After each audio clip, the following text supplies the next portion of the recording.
नमस्कार मित्रों, मैं अमन शास्त्री और आप देख रहे हैं बाल सुख अमन कृष्णा शास्त्री।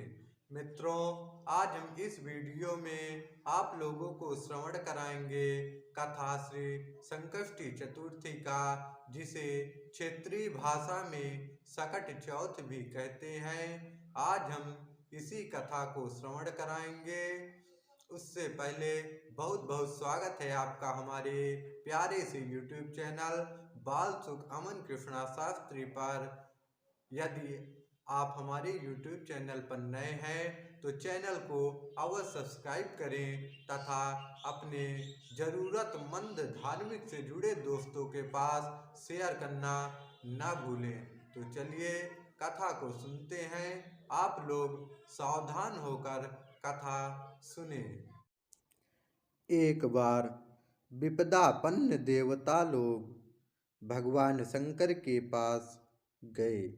विपदापन्न का तात्पर्य यह है कि विपदाओं से घिरे हुए, परेशानियों से घिरे हुए।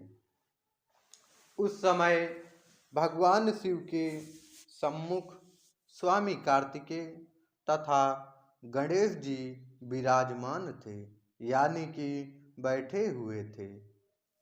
शिव जी ने दोनों बालकों से पूछा, तुम में से कौन ऐसा वीर है जो देवताओं के कष्ट का निवारण कर सके?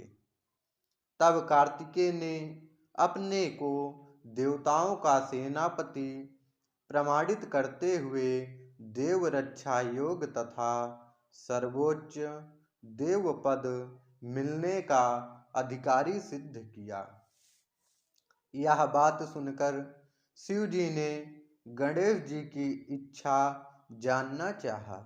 तब गणेश जी ने विनम्र भाव से कहा कि पिताजी, आपकी आज्ञा हो तो मैं बिना सेनापति बने ही सब संकट दूर कर सकता हूँ।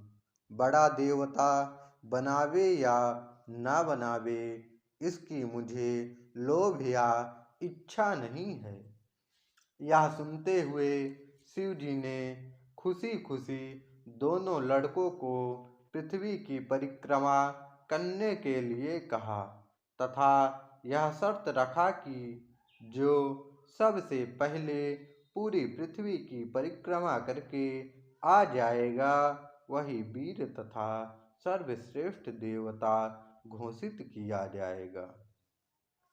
यह सुनते ही स्वामी कार्तिकेय बड़े गर्व से अपने वाहन मोर पर चढ़कर पृथ्वी की परिक्रमा करने के लिए चल दिए। गणेश जी ने समझा कि चूहे के बल पर तो पूरी पृथ्वी का चक्कर लगाना अत्यंत कठिन है, इसलिए उन्होंने एक युक्ति सोची।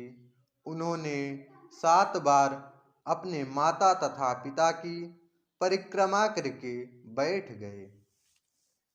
रास्ते में कार्तिकेय को पूरी पृथ्वी मंडल में उनके आगे चूहे का पद चिन्ह दिखाई दिया। भगवान गणेश जी जब माता पार्वती तथा पिता शिव जी का 7 बार परिक्रमा करके अपने स्थान पर बैठ गए, तब कार्तिकेय जी को इस भूमंडल यानी पृथ्वी का परिक्रमा करते हुए उनके आगे आगे चूहे के पद चिन्ह का निशान दिखाई दे रहा था। परिक्रमा करके लौटने पर निर्णय की बारी आई। जब कार्तिकेय जी परिक्रमा करके आ गए, तब ये हुआ कि अब निर्णय लिया जाए कि सर्वश्रेष्ठ देवता कौन है।